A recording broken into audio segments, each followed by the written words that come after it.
ಎಲ್ರಿಗೂ ನಮಸ್ಕಾರ. ನಮ್ಮ ನ್ಯೂಸ್ ಅಲರ್ಟ್ ಯೂಟ್ಯೂಬ್ ಚಾನಲ್ಗೆ ನಿಮಗೆ ಸ್ವಾಗತ. ನಾನು ಚಂದನ್. ಈ ಒಂದು ಸುದ್ದಿಯನ್ನು ನೋಡಿ ಮುಗಿಸುವಷ್ಟರಲ್ಲೇ ನಿಮಗೂ ಕೂಡ ಅನ್ನಿಸ್ಬೋದು, ಈ ರೀತಿಯ ದೃಶ್ಯಗಳನ್ನೇನಾದ್ರೂ ನೋಡಿ ಸಿನಿಮಾದವರು ಸಿನಿಮಾ ಮಾಡ್ತಾರೇನೋ ಅಂತ. ಇಲ್ಲ, ಸಿನಿಮಾದಲ್ಲಿ ಈ ರೀತಿಯ ದೃಶ್ಯಗಳನ್ನ ತೋರಿಸುವುದರಿಂದ ಅದನ್ನ ನೋಡಿ ಪ್ರೇರೇಪಿತರಾಗಿ ಜನ ಈ ರೀತಿಯ ಕೃತ್ಯಗಳನ್ನ ಮಾಡೋದಕ್ಕೆ ಮುಂದೆ ಬರ್ತಾರೇನೋ ಅಂತ. ಎರಡು ಕಾರಣ ಯಾವುದಾದ್ರೂ ಇರ್ಬೋದು, ಆದರೆ ಕೃತ್ಯಗಳು ಸಿನಿಮಾದಲ್ಲೂ ನಡೀತಿದ್ದಾವೆ, ನಿಜ ಜೀವನದಲ್ಲೂ ಕೂಡ ನಡೀತಾ ಇದ್ದಾವೆ. ಅಂಡ್ ಆ ಒಂದು ವಿಚಾರ ಯಾಕೆ ನಾನೀಗ ಪ್ರಸ್ತಾಪ ಮಾಡ್ತಾ ಇದ್ದೀನಿ ಅಂತಂದ್ರೆ, ರಾಜ್ಯದ ರಾಜಧಾನಿ ಬೆಂಗಳೂರಿನಲ್ಲಿ ಇವತ್ತು ಹಾಡ ಹಗಲೇ ಅಂದ್ರೆ 12:30 ಮಧ್ಯಾಹ್ನ 1:30 ಆಸುಪಾಸಿನಲ್ಲಿ ಆ ಅವಧಿಯಲ್ಲಿ ಒಂದು ದೊಡ್ಡ ದರೋಡೆಯ ಪ್ರಕರಣ ನಡೆದು ಹೋಗಿದೆ. ಸುಮಾರು 7,11,00,000 ಹಣವನ್ನ ಅಧಿಕಾರಿಗಳ ಸೋಗಿನಲ್ಲಿ ಬಂದಂತಹ, ಅಂದ್ರೆ ಅಧಿಕಾರಿಗಳ ಮುಖವಾಡದಲ್ಲಿ ಬಂದಂತಹ ಕದೀಮರು 7ರಿಂದ 8 ಜನ ಲಪ್ಟಾಯಿಸ್ಕೊಂಡು ಎಸ್ಕೇಪ್ ಆಗಿ ಹೋಗಿದ್ದಾರೆ. ಈ ಕ್ಷಣದವರೆಗೂ ಅವ್ರು ಯಾರು, ಏನು, ಎತ್ತ ಎನ್ನುವಂತಹ ಮಾಹಿತಿ ಸಿಕ್ಕಿಲ್ಲ. ಹಾಗಾದ್ರೆ ಈ ಘಟನೆ ಹೇಗ್ ನಡೀತು? ಪ್ರೀ ಪ್ಲಾನ್ ಏನಾದ್ರು ಹಾಕೊಂಡಿದ್ರಾ? ಬ್ಲೂ ಪ್ರಿಂಟ್ ಏನಾದ್ರು ರಚನೆ ಮಾಡ್ಕೊಂಡಿದ್ರಾ? ಅಥವಾ ಏಕಾಏಕಿಯಾಗಿ ಇವತ್ತೇ ಸೃಷ್ಟಿಯಾದಂತಹ ಒಂದು ಘಟನೆನ ಇದು? ಎಲ್ಲವನ್ನು ಕೂಡ ವಿವರವಾಗಿ ನೋಡೋಣ. ಅದಕ್ಕೂ ಮೊದಲು ಯಾರಾದ್ರೂ ಹೊಸಬರು ನಮ್ಮ ಚಾನಲ್ಗೆ ಮೊದಲ ಬಾರಿಗೆ ಭೇಟಿ ಕೊಟ್ಟು ಈ ಒಂದು ವಿಡಿಯೋವನ್ನು ನೋಡ್ತಿದ್ರೆ ಸಬ್ಸ್ಕ್ರೈಬ್ ಮಾಡ್ಕೊಳ್ಳಿ, ಪಕ್ಕದಲ್ಲಿ ಇರ್ತಕ್ಕಂಥ ಬೆಲ್ ಐಕಾನ್ ಅನ್ನ ಕ್ಲಿಕ್ ಮಾಡಿ. ತುಂಬಾ ದಿನದ ನಂತರ ಗ್ಯಾಪ್ ಕೊಟ್ಟು ಯೂಟ್ಯೂಬ್ ನಲ್ಲಿ ವಿಡಿಯೋ ಮಾಡ್ತಿರೋದ್ರಿಂದ ಒಂಚೂರು ತಡವರಿಸಬಹುದು, ಅಡ್ಜಸ್ಟ್ ಮಾಡ್ಕೊಳ್ಳಿ. ಮೊದಲಿಗೆ ಈ ಒಂದು ಘಟನೆ ಬೆಳಕಿಗೆ ಬಂದಿದ್ದು ಮಧ್ಯಾಹ್ನ 2 ಗಂಟೆಯ ನಂತರ. 2 ಗಂಟೆಯ ನಂತರ ಯಾವಾಗ ಕಂಟ್ರೋಲ್ ರೂಮ್ಗೆ ಒಂದು ಕಾಲ್ ಬರುತ್ತೆ. ಕಾಲ್ ಬಂದಾಗ ಈ ರೀತಿ ರಾಬರಿ ಆಗಿದೆ ಅನ್ನುವಂಥ ಒಂದು ಸುದ್ದಿ ಬರುತ್ತೆ. ಹೆಚ್ಚು ಕಡಿಮೆ ಸುದ್ದಿಯನ್ನ ತಿಳಿದಂತಹ ಕಂಟ್ರೋಲ್ ರೂಮ್ನ ಪೊಲೀಸರು ಆ ಒಂದು ಜಾಗಕ್ಕೆ ಬರೋದಕ್ಕೆ 20ರಿಂದ 25 ನಿಮಿಷ ಸಮಯವನ್ನ ತೆಗೆದುಕೊಳ್ತಾರೆ. ಯಾರು ಮಾಹಿತಿಯನ್ನ ಕೊಟ್ಟಿರ್ತಾರಲ್ಲ ಈ ರೀತಿ ರಾಬರಿ ಆಗಿದೆ ಅನ್ನುವಂಥದ್ದು, ಅವರು ಅಡ್ರೆಸ್ ಹೇಳೋದ್ರಲ್ಲಿ ತಡವರಿಸ್ತಾರ ಅಥವಾ ತುಂಬಾ ಗೊಂದಲಕ್ಕೀಡಾಗಿರ್ತಾರ ಅಥವಾ ಭಯದಲ್ಲಿ ಮುಳುಗೋಗಿರ್ತಾರ ಗೊತ್ತಿಲ್ಲ. 20ರಿಂದ 25 ನಿಮಿಷ ಅಥವಾ ಒಂದು 30 ನಿಮಿಷಗಳ ಅಂತರದಲ್ಲಿ ಪೊಲೀಸರು ಆ ಒಂದು ಜಾಗಕ್ಕೆ ಬರ್ತಾರೆ. ಆ ಒಂದು ಜಾಗವೇ ಬೆಂಗಳೂರಿನ ಡೈರಿ ಸರ್ಕಲ್ನ ಫ್ಲೈಓವರ್. ಆ ಫ್ಲೈಓವರ್ ಪಕ್ಕದಲ್ಲಿ ಒಂದು ಗಾಡಿ ನಿಂತಿದೆ, ನೀವು ನೋಡ್ಬೋದು. ಈ ಗಾಡಿಯನ್ನ ಅಥವಾ ಈ ವಾಹನಗಳನ್ನ ಸಾಮಾನ್ಯವಾಗಿ ನಾವು ಬೆಂಗಳೂರು ಅಥವಾ ಬೇರೆ ಬೇರೆ ನಗರದ ಪ್ರದೇಶಗಳಲ್ಲೂ ಕೂಡ ಕಾಣ್ತಾ ಇರ್ತೀವಿ. ATMಗೆ ಹಣವನ್ನ ತೆಗೆದುಕೊಂಡು ಹೋಗುವಂತಹ ವಾಹನಗಳು ಅಂತ, CMS ವೆಹಿಕಲ್ ಅಂತ ಹೇಳ್ತೀವಿ. ಈ ಹಿಂದೆ ಬೀದರ್ನಲ್ಲಿ ಒಂದು ಪ್ರಕರಣ ನಡೆಯುತ್ತೆ. ATMಗೆ ಹಣ ತುಂಬಿಕೊಂಡು ಹೋಗುವಂತ ಸಂದರ್ಭದಲ್ಲಿ ಬೈಕ್ ನಲ್ಲಿ ಬಂದಂತ ಮುಸುಕುದಾರಿಗಳು ಶೂಟ್ ಮಾಡಿ ಅಲ್ಲಿಂದ ಹಣವನ್ನ ತೆಗೆದುಕೊಂಡು ಹೋಗ್ತಾರಲ್ಲ, ಆ ರೀತಿಯ ಒಂದು CMS ವಾಹನ ಅಲ್ಲೂ ಕೂಡ ಇದೆ ವಾಹನ. ಇಲ್ಲೂ ಕೂಡ ರಾಬರಿ ಆಗಿರ್ತಕ್ಕಂಥ ಪ್ರಕರಣದಲ್ಲಿ ಭಾಗಿಯಾಗಿರ್ತಕ್ಕಂಥ ಅಥವಾ ಕಂಡು ಬಂದಿರತಕ್ಕಂಥ ವಾಹನವೇ CMS ವಾಹನ. ಪಕ್ಕದಲ್ಲಿ ನಿಂತಿದೆ, ನೀವು ನೋಡ್ಬೋದು. ಅಧಿಕಾರಿಗಳು, ಪೊಲೀಸರು, ಅವರು ಇವರು, ಸೋಕೋ ಟೀಮು, ಡಾಗ್ ಸ್ಕ್ವಾಡ್ ಎಲ್ಲ ಕೂಡ ಹುಡುಕ್ತಾ ಇದ್ದಾರೆ. ಏನಾಯ್ತು ಹಾಗಾದ್ರೆ 12:30 ಮಧ್ಯಾಹ್ನ 1:30 ತನಕ ಅಂತ ಡೀಟೇಲ್ ಆಗಿ ನೋಡೋಣ. ಈಗ JP ನಗರದ HDFC ಬ್ಯಾಂಕು, ಪ್ರತಿ ಏರಿಯಾದಲ್ಲೂ 2-3 ಬ್ಯಾಂಕ್ಗಳು ಇರ್ತವೆ ಬಿಡಿ, ಅದ್ರಲ್ಲಿ HDFC ಜಾಸ್ತಿನೇ ಇದಾವೆ. ಸೊ ಈ JP ನಗರದ HDFC ಬ್ಯಾಂಕ್ನಿಂದ ಈ CMS ವೆಹಿಕಲ್ಗೆ, ಈ CMS ನ ಹಣ ತುಂಬಿಕೊಂಡು ಹೋಗುವಂತಹ ವಾಹನಕ್ಕೆ ಅದೆಷ್ಟು ಕೋಟಿ ಅಂತ ಕನ್ಫರ್ಮ್ ಆಗಿ ಗೊತ್ತಿಲ್ಲ, ಬಟ್ ಒಂದು ಕಡೆ 7,11,00,000 ಲಪ್ಟಾಯಿಸ್ಕೊಂಡು ಹೋಗಿರುವಂಥದ್ದು ಅನ್ನೋಂಥದ್ದು ಮಾಹಿತಿ, ಮತ್ತೊಂದು ಕಡೆ 11 ಕೋಟಿ ಅಂತ ಹೇಳ್ತಾರೆ. ಅಧಿಕೃತವಾಗಿ ಆ ಹಣ ಸಿಕ್ಕ ನಂತರ ಅಥವಾ ಬ್ಯಾಂಕ್ನ ಸಿಬ್ಬಂದಿ ಎಷ್ಟು ಹಣವನ್ನು ಅಲ್ಲಿಗೆ ತುಂಬಿರ್ತಾರೆ ಅನ್ನುವಂಥ ಮಾಹಿತಿಯನ್ನು ಕೊಟ್ಟ ನಂತರ ಅಧಿಕೃತವಾಗಿ ಇಷ್ಟೇ ಇತ್ತು, ಇಷ್ಟೇ ಲಪ್ಟಾಯಿಸಿದ್ದಾರೆ ಅನ್ನುವಂಥ ಒಂದು ಮಾಹಿತಿ ಆಚೆ ಬರುತ್ತೆ. ಅಲ್ಲಿ ತನಕ ಇದೇ ದೃಢ ಅಂತ ಹೇಳೋದಕ್ಕಾಗಲ್ಲ. ಸೊ ಆ ಹಣವನ್ನ HDFC ಬ್ಯಾಂಕ್ನ ಸಿಬ್ಬಂದಿ ಈ ವೆಹಿಕಲ್ಗೆ ಮಧ್ಯಾಹ್ನ ಸುಮಾರು 12 ಗಂಟೆ ಸಮಯದಲ್ಲಿ ತುಂಬುತ್ತಾರೆ. ತುಂಬಿದ ನಂತರ ಈ ಒಂದು ವಾಹನದಲ್ಲಿ ಒಬ್ಬ ಡ್ರೈವರ್, ಒಬ್ಬ ಬ್ಯಾಂಕ್ನ ಸಿಬ್ಬಂದಿ ಜೊತೆಗೆ 2 ಗನ್ಮ್ಯಾನ್ ಗಳನ್ನ ಕಳಿಸಿರ್ತಾರೆ. ಸಾಮಾನ್ಯವಾಗಿ ಒಬ್ಬ ಗನ್ಮ್ಯಾನ್ ಅನ್ನ ನೋಡಿರ್ತೀವಿ, ಬಟ್ ಈ ಒಂದು ವಾಹನಕ್ಕೆ, ಅದರಲ್ಲೂ JP ನಗರದ ಈ ಒಂದು ಬ್ರಾಂಚ್ ನಿಂದ ತುಂಬಿಕೊಂಡು ಹೋಗ್ತಿರ್ತಕ್ಕಂಥ ಈ ಒಂದು ವಾಹನಕ್ಕೆ 2 ಗನ್ಮ್ಯಾನ್ ಇರ್ತಾರೆ. 12 ಗಂಟೆ ಸಮಯದಲ್ಲಿ ಆ ಗಾಡಿ ಅಲ್ಲಿಂದ CMS ವೆಹಿಕಲ್ ಅಲ್ಲಿಂದ ಬಿಡುತ್ತೆ. ಬಿಟ್ಟ ನಂತರ ಅಶೋಕ ಪಿಲ್ಲರ್, ಅಲ್ಲಿಂದ ಅಲ್ಲಿಗೆ ಸುಮಾರು 3.8 ಕಿಲೋಮೀಟರ್ ಅಥವಾ 4 ಕಿಲೋಮೀಟರ್ ವ್ಯಾಪ್ತಿಯಲ್ಲಿ ಇರ್ತಕ್ಕಂಥ ಅಶೋಕ ಪಿಲ್ಲರ್ ಹತ್ರಕ್ಕೆ ಈಗ ಒಂದು ದೃಶ್ಯವನ್ನ ಪ್ರಸಾರ ಮಾಡ್ತೀನಿ, ನೀವು ನೋಡ್ಬೋದು. ಈಗ ಸುಮಾರು ಮಧ್ಯಾಹ್ನ 12:30 ಸಮಯ ಆಗಿದೆ.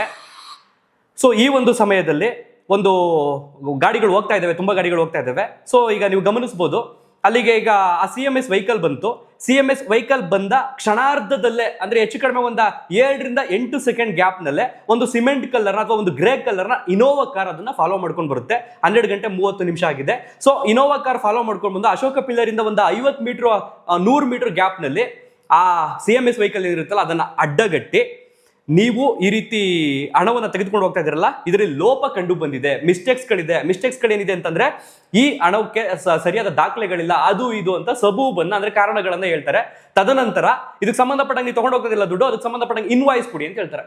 ಇನ್ವಾಯ್ಸ್ ಕಾಪಿ ಕೊಟ್ಟ ನಂತರ ಇಲ್ಲ ಇದೆಲ್ಲ ಮಿಸ್ಟೇಕ್ಸ್ ಕಂಡು ಬಂದಿದೆ, ನಾವು ಅಷ್ಟು ಸೀದಾ ನಮ್ಮ ಆಫೀಸ್ ಏನಿದೆ ಅಲ್ಲಿ ಕರ್ಕೊಂಡು ಹೋಗ್ತೀವಿ ಹಾಗೆ ಹೀಗೆ ಅಂತ ಏನೋ ಕಾರಣ ಕೊಟ್ಟು, ಅದಾದ ನಂತರ ಈ ಒಂದು ಇನೋವಾ ಕಾರ್ನಲ್ಲಿ ಹೆಚ್ಚು ಕಡಿಮೆ 7 ರಿಂದ 8 ಜನ ಇರ್ತಾರಂತೆ. ಅಧಿಕೃತವಾಗಿ ಎಷ್ಟೇ ಜನ ಅನ್ನೋದು ಕೂಡ ಈ ಕ್ಷಣದವರೆಗೂ ಕೂಡ ಸಿಕ್ಕಿಲ್ಲ.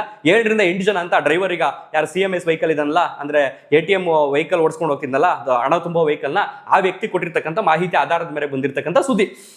7 ರಿಂದ 8 ಜನ ಇರ್ತಾರೆ. ಅದರಲ್ಲಿ ಇಬ್ರು ಬಂದ್ಬಿಟ್ಟು ಆ CMS ವೆಹಿಕಲ್ ಇರ್ತಲ್ಲ ಅದ್ರಲ್ಲಿ ಕೂತ್ಕೊಂಡು ಇದರಲ್ಲಿದ್ದಂತ ಇಬ್ರನ್ನ ಅಲಾಕಾರಲ್ಲಿ ಕೂರಿಸ್ಕೊಂಡು, ಅದಾದ ನಂತರ ಆ ಇನ್ವಾಯ್ಸ್ ಏನಿರುತ್ತಲ್ಲ, ಬ್ಯಾಂಕ್ ನಿಂದ ಹಣ ತುಂಬ್ಕೊಂಡ್ ಬಂದಿರೋದಕ್ಕೊಂದು ಇನ್ವಾಯ್ಸ್ ಕಾಪಿ ಅಂತ ಇರುತ್ತಲ್ಲ ಅದನ್ನ ಚೆಕ್ ಮಾಡ್ಕೊಂಡು ಹೋಗ್ತಾ ಈ ಡೈರಿ ಸರ್ಕಲ್ ಇಂದ, ಅಂದ್ರೆ ಅಶೋಕ ಪಿಲ್ಲರ್ ಇದೆಯಲ್ಲ, ಅಶೋಕ ಪಿಲ್ಲರ್ ಇಂದ ಡೈರಿ ಸರ್ಕಲ್ ಮಾರ್ಗ ಮಧ್ಯದಲ್ಲಿ ಹೋಗ್ಬೇಕಾದ್ರೆ ಆ ಡೈರಿ ಸರ್ಕಲ್ ಹತ್ರ ನಿಲ್ಸಿ, ಅಂದ್ರೆ ಫ್ಲೇವರ್ ಮೇಲೆ ನಿಲ್ಸಿ, ಹೆಚ್ಚು ಕಡಿಮೆ ಒಂದು 3.2 ಕಿಲೋಮೀಟರ್ ಅಥವಾ 4 ಕಿಲೋಮೀಟರ್ ಒಳಗಡೆ ಆಸುಪಾಸಿನಲ್ಲಿ ಒಂದು 15 ರಿಂದ 20 ನಿಮಿಷ ಜರ್ನಿ. ಸೊ ಆ ಗ್ಯಾಪ್ ನಲ್ಲಿ ನಿಲ್ಸಿ, ಇದಕ್ಕೆ ಸಂಬಂಧಪಟ್ಟಂಗೆ ಟ್ಯಾಲಿ ಆಗ್ತಿಲ್ಲ, ಈ ಇನ್ವಾಯ್ಸ್ ಅಲ್ಲಿ ಇರ್ತಕ್ಕಂಥದ್ರಲ್ಲಿ ಟ್ಯಾಲಿ ಆಗ್ತಿಲ್ಲ, ಹಾಗಾಗಿ ಹಣವನ್ನ ಇದಕ್ಕೆ ತುಂಬಿಸಿ ಅಂತ ಅಂದ್ಬಿಟ್ಟು ಹಣವನ್ನ ಅಲ್ಲಿಂದ ಹೆಚ್ಚು ಕಡಿಮೆ 7 ಕೋಟಿ 11 ಲಕ್ಷ ಅಂತೆ. ಸೊ ನೀವು ಅನ್ಕೋಬೋದಿಗೆ ಏನು 500 ರೂಪಾಯಿ ಬಂಡ್ಲುಗಳಿರ್ತವೆ ತುಂಬೋದಕ್ಕೆ ಎಲ್ಲ ಜನ ನೋಡ್ತಿರ್ತಾರೆ, ಆ ರೀತಿ ಏನೂ ಇಲ್ಲ. ಟ್ರಂಕ್ಗಳಲ್ಲಿ ಸಾಮಾನ್ಯವಾಗಿ ಹಣವನ್ನ ವರ್ಗಾವಣೆ ಮಾಡ್ತಿರ್ತಾರೆ. ಹಾಗಾಗಿ ಆ ಟ್ರಂಕ್ಗಳೇನೋ ಒಂದು 3-4 ಟ್ರಂಕ್ ಇರುತ್ತೆ, ಅದನ್ನ ಸೀದಾ ಇನೋವಾಗ ಹಾಕೊಂಡು ಅಲ್ಲಿಂದ ಇವ್ರನ್ನ ಅಲ್ಲೇ ಬಿಟ್ಬಿಟ್ಟು ಇವರು ಎಸ್ಕೇಪ್ ಆಗಿ ಹೋಗ್ತಾರೆ. ಸೊ 12:30 ಟೈಮ್ನಲ್ಲಿ ಅಶೋಕ ಪಿಲ್ಲರ್ ಹತ್ರ ಆ ಕಾರ್ಗಳು, ಅಂದ್ರೆ ಈ ಹಣ ತುಂಬಿಕೊಂಡು ಹೋಗ್ತಿದ್ದಂತ ವಾಹನ ಪಾಸ್ ಆಗುತ್ತೆ. 10 ರಿಂದ 15 ಸೆಕೆಂಡ್ ಗ್ಯಾಪ್ ನಲ್ಲಿ ಆ ಇನೋವಾ ಕಾರ್ ಕೂಡ ಬರುತ್ತೆ. ಸೊ ಅಲ್ಲಿಂದ ಅಲ್ಲಿಗೆ ಹೆಚ್ಚು ಕಡಿಮೆ 12:30 ಅಂತ ಅನ್ಕೊಂಡ್ರು ಮಧ್ಯಾಹ್ನ 1 ಗಂಟೆ ಅಷ್ಟರಲ್ಲಿ ಆ ಒಂದು ಫ್ಲೇಓವರ್, ಆ ಡೈರಿ ಸರ್ಕಲ್ ಫ್ಲೇಓವರ್ ಹತ್ರ ಬರುತ್ತೆ 2 ಗಾಡಿಗಳು. ಈ CMS ವೆಹಿಕಲ್ ನ ಮತ್ತೆ ಆ ಸಿಬ್ಬಂದಿನ ಅಲ್ಲೇ ಬಿಟ್ಬಿಟ್ಟು ದುಡ್ಡು ತುಂಬಿಕೊಂಡಿದ್ದಂತ ಆ ಇನೋವಾ ಕಾರ್ನಲ್ಲಿ ಅಷ್ಟು ಜನ ದರೋಡೆಕಾರರು ಎಸ್ಕೇಪ್ ಆಗಿ ಹೋಗ್ತಾರೆ. 1 ಗಂಟೆ ನಡೀತು ಅಂತ ಅನ್ಕೊಳ್ಳೋಣ. 1 ಗಂಟೆಲಿ ನಡೆದ್ರೆ ಈ ಸಿಬ್ಬಂದಿ ಅಥವಾ ಗನ್ಮ್ಯಾನ್ ಏನ್ ಮಾಡ್ತಿದ್ರು? ಇಬ್ರು ಗನ್ಮ್ಯಾನ್ ಅಂತ ಆರಂಭದಲ್ಲಿ ನಾನು ನಿಮ್ಗೆ ಒತ್ತಿ ಹೇಳಿದೆ. ಅದಾದ್ಮೇಲೆ ಪೊಲೀಸರಿಗೆ ಇನ್ಫಾರ್ಮ್ ಮಾಡಿದ್ದು ಅರ್ಧ ಗಂಟೆ ತಡವಾಗಿ. ಪೊಲೀಸರಿಗೆ ಇನ್ಫಾರ್ಮ್ ಮಾಡಿದ ನಂತರ ಆ ಪೊಲೀಸರು ಆ ಜಾಗಕ್ಕೆ ಬಂದು ತಲುಪೋದ್ರಲ್ಲಿ ಅರ್ಧ ಗಂಟೆ, ಮೋರ್ ದೆನ್ 1 ಅವರ್ ಟೈಮ್ ಡಮಾರಲ್ಲಿ. ಮಧ್ಯಾಹ್ನ 1 ಗಂಟೆಗೆ ಅಲ್ಲಿ ಎಸ್ಕೇಪ್ ಆದ್ರವರು, ಪೊಲೀಸರು ಬರೋದಕ್ಕೆ ಮಧ್ಯಾಹ್ನ 2 ಗಂಟೆ, 2:30 ನಂತರ ಈ ಒಂದು ಸುದ್ದಿ ಎಲ್ಲಾ ಕಡೆ ವೈರಲ್ ಆಗುತ್ತೆ. ಸೊ ಹೊಸಕೋಟೆ ಮಾರ್ಗದಲ್ಲಿ ಆ ಒಂದು ಕಾರ್ ಎಸ್ಕೇಪ್ ಆಗಿ ಹೋಗಿರಬಹುದು ಎನ್ನುವಂತಹ ಮಾಹಿತಿ ಸದ್ಯಕ್ಕೆ ಬಂದಿದೆ. ಅದಾದ ನಂತರ ಈ ರೀತಿ ಕೃತ್ಯವನ್ನ ಮಾಡಿರ್ತಕ್ಕಂಥ ಚಾಲಾಕಿ ದರೋಡೆಕೋರರು ಒರಿಜಿನಲ್ ಕಾರನ್ನೇ ತೆಗೆದುಕೊಂಡು ಹೋಗಿರ್ತಾರ? ಚಾನ್ಸೇ ಇಲ್ಲ. ಅದಾದ್ಮೇಲೆ ಒಂದು ಅರ್ಧ ಗಂಟೆ ಬಿಟ್ಕೊಂಡು ಚೆಕ್ ಮಾಡಿದ್ರೆ ಆ ಒಂದು ಕಾರ್ನ ನಂಬರ್ ಪ್ಲೇಟ್ ಅನ್ನ ಚೆಕ್ ಮಾಡಿದ್ರೆ ಆ ಇನೋವಾ ಕಾರ್ದೇ ಅಲ್ಲ ಅದು ನಂಬರ್ ಪ್ಲೇಟು, ಅದು ಬಂದು ಸ್ವಿಫ್ಟ್ ಕಾರ್ದು, ಮಾರುತಿ ಸುಜುಕಿ ಸ್ವಿಫ್ಟ್ ಕಾರ್ದು, PB ಗಂಗಾಧರನ್ ಅನ್ನುವಂಥವ್ರದ್ದು, ಕಲ್ಯಾಣ ನಗರದ ನಿವಾಸಿ ಅವ್ರದ್ದು.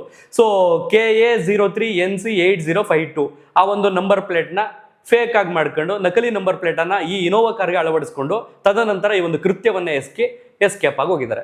ಸೊ ಇದಕ್ಕೆ ಸಂಬಂಧಪಟ್ಟ ಬೆಂಗಳೂರಿನ ಕಮಿಷನರ್ ಆದಂತ ಸೀಮಂತ್ ಕುಮಾರ್ ಅವರು ಆರಂಭದಲ್ಲಿ ನಮಗೆ ಸ್ಪಷ್ಟವಾಗಿ ಕಾಣ್ತಾ ಇದೆ, ಈ ಒಂದು ಸಿಬ್ಬಂದಿ ಆಗಿರ್ಬೋದು ಅಥವಾ ಡ್ರೈವರ್ ಆಗಿರ್ಬೋದು ಇವ್ರದೇ ಏನೋ ಕಿತಾಪತಿ ಇದೆ, ಅಂದ್ರೆ ಈ ಒಂದು ಪ್ರಕರಣದಲ್ಲಿ ಇವ್ರದ್ದು ಕೂಡ ಭಾಗಿ ಇದೆ ಅಂತ ಅನಿಸ್ತಾ ಇದೆ. ಯಾಕೆಂದ್ರೆ ಇಬ್ರು ಗನ್ಮೆನ್ ಇದ್ದಾರೆ, ಶೂಟ್ ಮಾಡಿಲ್ಲ, ಗನ್ ಇದ್ರು ಕೈಯಲ್ಲಿ. ಜೊತೆಗೆ ಈ ಒಂದು ಘಟನೆ ನಡೆದಂತಹ ಅರ್ಧ ಗಂಟೆ ನಂತರ ಮಾಹಿತಿ ಕೊಟ್ಟಿದ್ದಾರೆ. ಸೊ ಹಾಗಾಗಿ ನಮ್ಗೆ ಆರಂಭದಲ್ಲಿ ಇವರು ಕೂಡ ಕೃತ್ಯದಲ್ಲಿ ಭಾಗಿಯಾಗಿದ್ದಾರೆ ಅನ್ನುವಂಥ ಶಂಕೆ ಮೂಡಿ ಬಂದಿದೆ. ಹಾಗಾಗಿ ಇವ್ರನ್ನು ಕೂಡ ಎನ್ಕ್ವೈರಿಗೆ ಒಳಪಡಿಸಿದ್ದೀವಿ 4 ಜನರನ್ನ. ತದನಂತರ ಪೊಲೀಸರನ್ನ ವಿಭಾಗ ಮಾಡಿ ಬೇರೆ ಬೇರೆ ಟೀಮ್ಗಳನ್ನಾಗಿ ಮಾಡಿ ಸೊ ಈ ಒಂದು ಆರೋಪಿಗಳನ್ನ ಪತ್ತೆ ಹಚ್ಚೋದಕ್ಕೆ ಕಳಿಸಿದೀವಿ ಅಂತ ಹೇಳಿದ್ದಾರೆ. ಸೊ ಒಟ್ಟಾರೆಯಾಗಿ ಕಾದು ನೋಡ್ಬೇಕು. ಆಮೇಲೆ ಬೆಂಗಳೂರು ಅವಾಗವಾಗ ಸದ್ದಲ್ಲಿರ್ಬೇಕು ಅಂದ್ರೆ ಈ ರೀತಿ ಘಟನೆಗಳು ನಡಿಬೇಕು. ಯಾಕಂತಂದ್ರೆ ನಮ್ಮ ರಾಜ್ಯ ಸರ್ಕಾರಕ್ಕಾಗಿರ್ಬೋದು, ಕಾನೂನು ಇಲಾಖೆಗಾಗಿರ್ಬೋದು, ಈ ರೀತಿಯ ಘಟನೆಗಳು ನಡೆದಾಗ ನಾವು ಬೆಂಗಳೂರಿನಲ್ಲಿ ಇದ್ದೀವಿ, ಒಂದು ಮಹಾನಗರದಲ್ಲಿ ಇದ್ದೀವಿ, ಕೋಟ್ಯಾಂತರ ಜನ ವಾಸ ಮಾಡ್ತಿರ್ತಕ್ಕಂಥ ಒಂದು ಏರಿಯಾದಲ್ಲಿ ಇದ್ದೀವಿ, ಒಂದು ನಗರ ಪ್ರದೇಶದಲ್ಲಿ ಇದ್ದೀವಿ, ಸೊ ನಾವಿಲ್ಲಿ ರಕ್ಷಣೆಯನ್ನ ಕೊಡಬೇಕು, ನಾವು ಅವಾಗವಾಗ ಅಲರ್ಟ್ ಆಗಬೇಕು ಅನ್ನುವಂಥದ್ದು ನಮ್ಮ ಪೊಲೀಸರಿಗೆ ಮನವರಿಕೆ ಆಗ್ಬೇಕಲ್ಲ. ಹಾಗಾಗಿ ಈ ರೀತಿಯ ಕೃತ್ಯಗಳು ಅವಾಗವಾಗ ನಡೀತಾ ಇರ್ತವೆ. ಬೀದರ್ನಲ್ಲಿ ಒಂದು ಘಟನೆ ನಡೀತು, ಮಂಗಳೂರಿನಲ್ಲಿ ಯಾವುದೋ ಒಂದು ಸಹಕಾರಿ ಬ್ಯಾಂಕ್ ಅಂತ ಅನ್ಸುತ್ತೆ, ಅಲ್ಲೊಂದು ಘಟನೆ ನಡೀತು. ಈಗ ಇಲ್ಲಿ ಹಾಡಾಗಲೇ ನಡೆದಿರ್ತಕ್ಕಂಥದ್ದು. ಏನೋ ರಾತ್ರಿ 12 ಗಂಟೆ ನಡೆದಾಗೋಯ್ತೆ, ಇಲ್ಲ ರಾತ್ರಿ 7 ಗಂಟೆ ನಡೆದೈತೆ, 8 ಗಂಟೆ ನಡೆದೈತೆ ಅಂತಂದ್ರೆ ಬಿಡು ಕತ್ಲು ಏನು ಪಡಕ್ಕಾಗುತ್ತೆ, ಪೊಲೀಸರು ಪಾಪ 24 ಗಂಟೆ ಟಾರ್ಚ್ ಬಿಡ್ಕೊಂಡು ಹುಡ್ಕಾಗುತ್ತೆ ನೈಟ್ ಹೊತ್ತು ಅಂತ ಅನ್ಬಹುದು. ಆದ್ರೆ ಮಧ್ಯಾಹ್ನ 12:30 ಮಧ್ಯಾಹ್ನ 1:30 ಟೈಮ್ನಲ್ಲಿ ನಡೆದಿರ್ತಕ್ಕಂಥ ಘಟನೆ, ಜನ ಸಮೂಹ ಎಷ್ಟು ಓಡಾಡ್ತಾ ಇರುತ್ತೆ, ಲಂಚ್ ಬ್ರೇಕ್ ಇರ್ತಕ್ಕಂಥ ಟೈಮು, ಎಷ್ಟೋ ಜನ ಓಡಾಡ್ತಾ ಇರ್ತಾರೆ. ಆ ಒಂದು ಸಮಯದಲ್ಲೇ ಈ ರೀತಿಯ ಚಾಲಾಕಿ ಕೃತ್ಯವನ್ನ ಮಾಡಿದ್ದಾರೆ ಅಂತ ಅನ್ಸಿದ್ರೆ ಇದು ಇವತ್ತೇ ನಡೆದಿರ್ತಕ್ಕಂಥ ಪ್ಲಾನ್ ಅಲ್ಲ. ಯಾಕಂತಂದ್ರೆ ಆಲ್ರೆಡಿ ನಂಬರ್ ಪ್ಲೇಟ್ನೇ ಫೇಕ್ ಆಗಿ ಮಾಡ್ಕೊಂಡು ಬಂದಿದ್ದಾರೆ ಅಂತಂದ್ರೆ ತುಂಬಾ ದಿನಗಳ ಹಿಂದೆ ನಡೆದಿರ್ತಕ್ಕಂಥ ಘಟನೆ. ಸೊ ಹಾಗಾಗಿ ಇದರಲ್ಲಿ ಯಾಕೆ ಮೇಲ್ನೋಟಕ್ಕೆ ಅಥವಾ ಒಂಚೂರು ಆಳವಾಗಿ ಇಳಿದು ನೋಡಿದ್ರೆ ಬ್ಯಾಂಕ್ನವರ ಅಥವಾ ಬ್ಯಾಂಕ್ ಸಿಬ್ಬಂದಿ ಅಥವಾ ಆ ATM ನಲ್ಲಿದ್ದಂತಹ 4 ಜನರ ಕೈವಾಡ ಇದ್ರೂ ಇರಬಹುದು, ಇಲ್ಲದೆ ಇದ್ರೂ ಇರಬಹುದು. ಆ ಒಂದು ಕ್ಷಣಕ್ಕೆ ಅವರು ಶಾಕ್ ನಲ್ಲಿದ್ದು ಗಾಬರಿ ಆಗಿದ್ರು ಇರಬಹುದು. ಈ ಕಡೆ ನೋಡೋದಾದ್ರೆ ಮತ್ತೊಂದು ಕಡೆ ಇಬ್ರು ಗನ್ಮ್ಯಾನ್ ಇದ್ರು, ಇಬ್ರು ಗನ್ಮ್ಯಾನ್ ಕೈಲಿ 2 ಗನ್ ಇತ್ತು. ಅದರದೊಂದು ದೊಡ್ಡ ಬಂದೂಕುಗಳಿರ್ತವೆ. ಅವ್ರು ಹೇಳ್ತಾ ಇರೋದೇನು ಅಂದ್ರೆ ನಮ್ಮನ್ನ ಗನ್ ಪಾಯಿಂಟ್ ಅಲ್ಲಿ ಇಟ್ಕೊಂಡು ಎದುರಿಸ್ಕೊಂಡು ಕರ್ಕೊಂಡು ಬಂದ್ರು, ಹಾಗಾಗಿ ನಾವು ಭಯಭೀತರಾಗಬಹುದು ಅಂತ ಹೇಳಿಕೆ ಕೊಡ್ತಾ ಇರೋದಂತೆ. ಸೊ ಹಾಗಾಗಿ ಗೊತ್ತಿಲ್ಲ. ಸೊ ಇದಿಷ್ಟು ಈ ಕ್ಷಣದವರೆಗೆ ನಡೆದಿರ್ತಕ್ಕಂಥ ಅಪ್ಡೇಟು. ಸೊ ಪ್ಲಾನ್ ಇಲ್ಲದೆ ಯಾವ ಕಾರಣಕ್ಕೂ ಈ ರೀತಿಯ ಕೃತ್ಯಗಳನ್ನ ಮಾಡೋದಕ್ಕೆ ಆಗೋದಿಲ್ಲ. ಸುಮಾರು 7ರಿಂದ 8 ಜನ ಅಂತಂದ್ರೆ ಪ್ಲಾನ್ ನೋಡಿ ಅವ್ರದ್ದು, ಒಬ್ಬೊಬ್ಬರಿಗೂ 1 ಕೋಟಿ ಹಂಚ್ಕೊಬಿಡ್ಬೋದು ಕಂಡ್ರು ಅಂತಾನೆ ಪ್ಲಾನ್ ಮಾಡ್ಕೊಂಡಿರೋದು. ಅವರು ಇಲ್ಲಿಯವರ, ಹೊರಗಿನವರ, ಹೊರ ರಾಜ್ಯದವರ ಅಥವಾ ಬೇರೆ ಪ್ರದೇಶದವರ ಗೊತ್ತಿಲ್ಲ. ಒಟ್ಟಾರೆಯಾಗಿ ಆದಷ್ಟು ಬೇಗ ಪೊಲೀಸರು ಈ ಅಪರಾಧಿಗಳನ್ನ ಪತ್ತೆ ಮಾಡಿ ಕಠಿಣವಾದಂಥ ಶಿಕ್ಷೆಯನ್ನ ಕೊಟ್ಟು, ಜೊತೆಗೆ ಇದರಿಂದ ಯಾರ್ಯಾರು ಪ್ಲಾನ್ ಮಾಡಿದ್ರು, ಯಾರ್ಯಾರ ಕೈವಾಡ ಇದೆ, ಬ್ಯಾಂಕ್ನವರನ್ನು ಕೂಡ ತನಿಖೆಗೆ ಒಳಪಡಿಸಬೇಕಾಗುತ್ತೆ ಇದಕ್ಕೆ ಸಂಬಂಧಪಟ್ಟಾಗೆ. ಸೊ ಎಲ್ಲವನ್ನು ಕೂಡ ಪತ್ತೆ ಹಚ್ಚಿ ಕಠಿಣವಾದಂಥ ಶಿಕ್ಷೆಯನ್ನ ಕೊಟ್ಟರೆ ಬಹುಶಃ ಮುಂದಿನ ದಿನಗಳಲ್ಲಿ ಜನ ಕ್ರೈಮ್ ಮಾಡೋದು ಅಥವಾ ಅಪರಾಧ ಮಾಡೋದಕ್ಕೆ ಸ್ವಲ್ಪ ಎದುರುತ್ತಾರೆ ಅಂತ ಅನ್ಸುತ್ತೆ. ಇಲ್ಲ ಇದ್ರ ಪಾಡ್ಗೆ ಈ ಬೀದರ್ದಾಯ್ತು, ಆ ಕಡೆ ಅಥವಾ ಮಂಗಳೂರಲ್ಲಾಯ್ತು, ಅಥವಾ ಆ ಮೂರಲ್ಲಿ ಮತ್ತೊಂದು ಇದು ಅಂತ ಬಿಟ್ರೆ ನಾಳೆ ದಿನ ಇನ್ನೊಬ್ಬ ಮತ್ತೊಬ್ಬ ಮಗದೊಬ್ಬ ಅಂತ ಉಟ್ಕೊಳ್ತಾನೆ. ಈ ರೀತಿಯ ಕೃತ್ಯಗಳು ನಡೀತವೆ. ಕೃತ್ಯಗಳು ನಡೆದಾಗ ನಾವು ಸುದ್ದಿಯನ್ನು ತಲುಪಿಸ್ತೀವಿ, ನೀವು ನೋಡ್ತೀರಿ. ಅದಾದ ನಂತರ 3-4 ದಿನಕ್ಕೆ ಮರೆತು ಹೋಗುತ್ತೆ. ಸೊ ಆಗ ಸಹಜವಾಗಿ ಜನರಿಗೆ ಒಂದು ಕಡೆ ಆ ಕ್ಷಣಕ್ಕೆ ಭಯ ಅಥವಾ ಈ ರೀತಿಯ ಘಟನೆ ನಡೀತಲ್ಲಪ್ಪ, ಹೆಂಗಪ್ಪ ಜೀವನ ಮಾಡೋದು, ಹೆಂಗಪ್ಪ ವಾಸ ಮಾಡೋದು ಅಂತ ಅನ್ನಿಸ್ಬೋದು. 3-4 ದಿನ ಆದ್ರೆ ಮರೆತೋಗ್ಬಿಡ್ತೀವಿ. Because of reason people memory short ಅಂತ. ಒಟ್ಟಾರೆಯಾಗಿ ಗೊತ್ತಿಲ್ಲ ಯಾರ್ಯಾರಿದ್ದಾರೆ ಈ ಒಂದು ಕೃತ್ಯದ ಹಿಂದೆ ಅಂತ. ಸೂಕ್ತವಾದಂಥ ತನಿಖೆ ನಡೆದ ನಂತರ ಆರೋಪಿಗಳ ಹೆಸರು, ಆರೋಪಿಗಳ ಜನ್ಮ ಜಾಲಾಡಿ, ಇದರಿಂದ ಯಾರ್ಯಾರಿದ್ದಾರೆ ಎಲ್ಲವನ್ನು ಕೂಡ ತನಿಖೆ ಮಾಡಿದ ನಂತರ, ಕಠಿಣವಾದಂಥ ಶಿಕ್ಷೆನ ಕೊಟ್ಟ ನಂತರ, ಜನಕ್ಕೆ ಆ ಮಾಹಿತಿ ವೈರಲ್ ಆದ ನಂತರ ಬಹುಶಃ ಈ ಕ್ರೈಮ್ಗಳ ಸಂಖ್ಯೆ ಕಡಿಮೆ ಆಗಬಹುದು ಅನ್ನೋದು ನನ್ನ ಅನಿಸಿಕೆ. ಕಾದ್ ನೋಡೋಣ. ಬಹುಶಃ 24 hours ಒಳಗಡೆ ಅಪರಾಧಿಗಳನ್ನ ಹುಡುಕಿದ್ರೆ ಕರ್ನಾಟಕ ಪೊಲೀಸ್ಗೆ ಒಂದು ಸೆಲ್ಯೂಟ್ ಅಂತ ಹೇಳ್ತಾ ಈ ಒಂದು ವಿಡಿಯೋನಲ್ಲಿ ಎಂಡ್ ಮಾಡ್ತೀನಿ. ಸೊ ಪಾಪ ಗಂಗಾಧರನ್ ಅನ್ನೋ ಕಾರ್ನ ನಂಬರ್ ಪ್ಲೇಟ್ ಈಗೇನು ಬಿಡ್ರಿ, ಈಗ ಟ್ರಾನ್ಸ್ಪೋರ್ಟ್ ಇಲಾಖೆಗೆ ಸಂಬಂಧಪಟ್ಟ ಆ್ಯಪ್ಗಳು ಸಿಗೋದ್ರಿಂದ ಯಾವುದಾದ್ರೂ ಸುಮ್ಮನೆ ನಮ್ಗೆ ಇಷ್ಟ ಬಂದಿದ್ದ ನಂಬರ್ಗಳನ್ನ ಹಾಕ್ಬಿಟ್ಟು ಈ ನಂಬರ್ ಆಕ್ಟಿವ್ ಆಗಿದೆ ಅಂತ ಅಂದ್ಕೊಂಡು ಆ ನಂಬರ್ನ ನಕಲಿ ನಂಬರ್ ಪ್ಲೇಟು, ಆಮೇಲೆ ಅವನು ಹುಡುಕ್ಬೇಕು.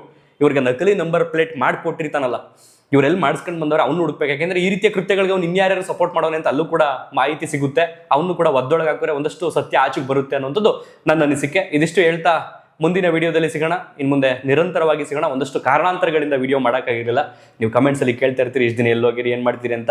ಒಂದಷ್ಟು ವೈಯಕ್ತಿಕ ಕಾರಣಗಳು, ಕೆಲಸ, ಅದು ಇದು, ಫ್ಯಾಮಿಲಿ ಎಲ್ಲವನ್ನು ಕೂಡ ಬ್ಯಾಲೆನ್ಸ್ ಮಾಡಿ ಫ್ರೀ ಮಾಡಿಕೊಂಡು ಬಿಡುವು ಮಾಡಿಕೊಂಡು ಇನ್ನು ಮುಂದೆ ಯೂಟ್ಯೂಬ್ನಲ್ಲಿ ಒಂದಷ್ಟು ವಿಡಿಯೋಗಳನ್ನು ಮಾಡ್ತಾ, ನಿಮಗೆ ಮಾಹಿತಿಗಳನ್ನು ನೀಡ್ತಾ, ಒಂದಷ್ಟು ಮನರಂಜನೆಯ ವಿಡಿಯೋಗಳನ್ನು ಮಾಡ್ತಾ, ಒಂದಷ್ಟು ವಿಚಾರಗಳನ್ನು ತಿಳಿಸ್ತಾ ಹೋಗ್ತೀನಿ ಅಂತ ಹೇಳ್ತಾ ಈ ಒಂದು ವಿಡಿಯೋನಲ್ಲಿ ಮುಗಿಸ್ತಾ ಇದ್ದೀನಿ. ನಿಮ್ಮ ಅನಿಸಿಕೆ ಅಭಿಪ್ರಾಯಗಳನ್ನು ಕಾಮೆಂಟ್ ಬಾಕ್ಸ್ನಲ್ಲಿ ಬರೆದು ತಿಳಿಸಿ. ತುಂಬಾ ದಿನ ಗ್ಯಾಪ್ ಕೊಟ್ಟರು, ಏನು ತೊದಲಿಸ್ದಂಗೆ ಮಾತಾಡಿದ್ದೀನಿ ಅಂತ ಖುಷಿಯಾಗಿ ಹೇಳ್ತಾ ಈ ಒಂದು ವಿಡಿಯೋನಲ್ಲಿ ಎಂಡ್ ಮಾಡ್ತೀನಿ. ಧನ್ಯವಾದ. Thank you so much.